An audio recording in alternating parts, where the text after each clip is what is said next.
एक बार एक व्यक्ति अपने काम से लौटकर घर आया और साथ में पनीर लाया और अपनी पत्नी से कहा कि आज मेरे लिए बढ़िया पनीर की सब्जी बनाना, क्योंकि आज मैंने बहुत काम किया है और मुझे बहुत ज्यादा भूख लगी है और मुझे कुछ बहुत अच्छा खाने का मन है।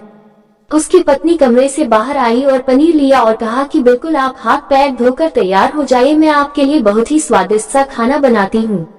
वो व्यक्ति फ्रेश हो गया और टीवी देखने लगा और इंतजार करने लगा सब्जी के बनने का ताकि वो उसे खा सके। किचन से बहुत अच्छी खुशबू आ रही थी। वो व्यक्ति बस सोच रहा था कि जल्दी से खाना बन जाए ताकि मैं अपनी भूख को मिटा सकूं। लगभग 1 घंटे के बाद खाना बनकर तैयार हो गया। स्वादिष्ट सा भोजन अब खाना लगने ही वाला था कि उस व्यक्ति ने अपनी पत्नी से पूछा कि खाने में नींबू है कि नहीं, क्योंकि मुझे पनीर की सब्जी में नींबू डालकर खाना है। लेकिन पत्नी ने कहा कि नींबू तो खत्म हो गए, आपसे कहा था लेकिन आप भूल गए। व्यक्ति ने अपनी पत्नी से कहा कि रुको रुको, अभी खाना मत लगाओ, क्योंकि नींबू के बिना खाने में बिल्कुल मजा नहीं आएगा। तो मैं अभी गया और अभी नींबू लेकर आया। वो व्यक्ति वापस से कपड़े पहनकर तैयार हुआ और नींबू के पास वाली दुकान पर गया। जब वहाँ पर देखा तो नींबू नहीं थे।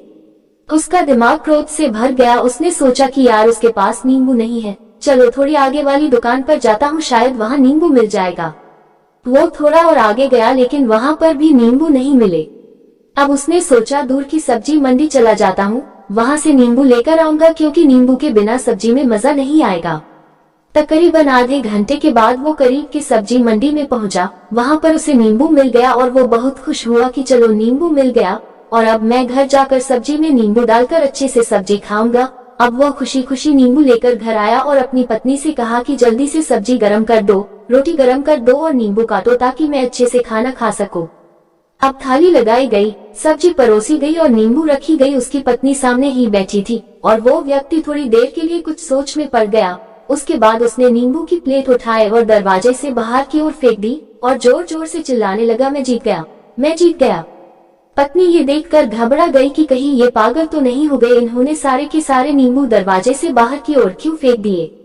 उसकी पत्नी ने उस व्यक्ति पर चिल्लाया और कहा कि आप पागल हो गए हैं, अभी तो इतनी देर तक नींबू के बारे में पूछ रहे थे और अभी जब नींबू घर पर ले आए और खाने बैठ गए तो आपने इन नींबुओं को दरवाजे से बाहर फेंक दिया और अब चिल्ला रहे हो कि मैं जीत गया, मैं जीत गया।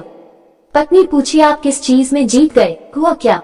अब व्यक्ति खुशी खुशी बैठ गया और अपनी पत्नी से कहा, आप ही बैठो, इत्मीनान रखो, बताता हूँ कि क्या हुआ।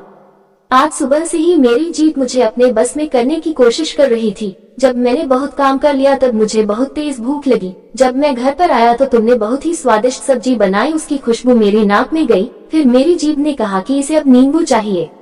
मैं पास वाली दुकान पर गया लेकिन वहाँ नींबू नहीं मिले। थोड़ी और दूर गया, वहाँ पर भी नहीं मिले तो मुझे वो और दूर लेकर गई। मैं उसके वश में आ गया और जैसा वह कहती रही वैसा मैं करता गया। अब मैं वैसा ही करता गया जैसा वो मुझसे करवाती गई, लेकिन अंत में मैंने विजय प्राप्त कर ली। मैंने उसे उठाकर बाहर फेंक दिया और कह दिया कि तुम्हारा मुझ पर कंट्रोल नहीं है बल्कि मेरा तुम पर कंट्रोल है और मैं जीत गया। क्या आपको समझ में आया कि कैसे अपने इच्छाओं पर विजय प्राप्त करें? कई बार लोगों को शराब पीने की आदत लग जाती है और उस चक्कर में वो भटकते रहते हैं। यदि एक जगह नहीं मिलती तो दूसरी जगह जाते हैं, दूसरी जगह नहीं मिलती तो तीसरी जगह जाते हैं। और अक्सर युवाओं के साथ ऐसा जरूर होता है कि वो शराब पीने के लिए बैठते हैं, सारी शराब खत्म हो जाती है। उसके बाद एक ना एक व्यक्ति जरूर कहता है कि यार और चाहिए के चक्कर में शराब ढूंढने के लिए निकलते हैं। देर रात हो जाती है, वो भटकते रहते हैं, एक जगह नहीं मिलती तो दूसरी जगह जाते हैं, दूसरी जगह नहीं मिलती तो तीसरी जगह जाते हैं और अपने समय, पैसे और अपने आप को बर्बाद करते रहते हैं। यदि आपने अपनी इंद्रियों पर विजय प्राप्त नहीं किया तो आप भी नींबू की खोज में सिर्फ भटकते ही रहेंगे और हमेशा परेशान रहेंगे। इसीलिए अपनी इंद्रियों पर काबू पाए और अपने जीवन को खुशी खुशी बिताए। आशा करती हूँ कि इस स्टोरी के माध्यम से आपको कुछ न कुछ सीख जरूर मिली होगी। अगर मिली हो तो अपने दोस्तों के साथ ज्यादा से ज्यादा शेयर जरूर करें। ऐसे ही मोटिवेशनल स्पीच, इंस्पिरेशनल स्टोरी पाने के लिए मेरे चैनल को सब्सक्राइब जरूर करें। धन्यवाद। जय हिंद, जय भारत।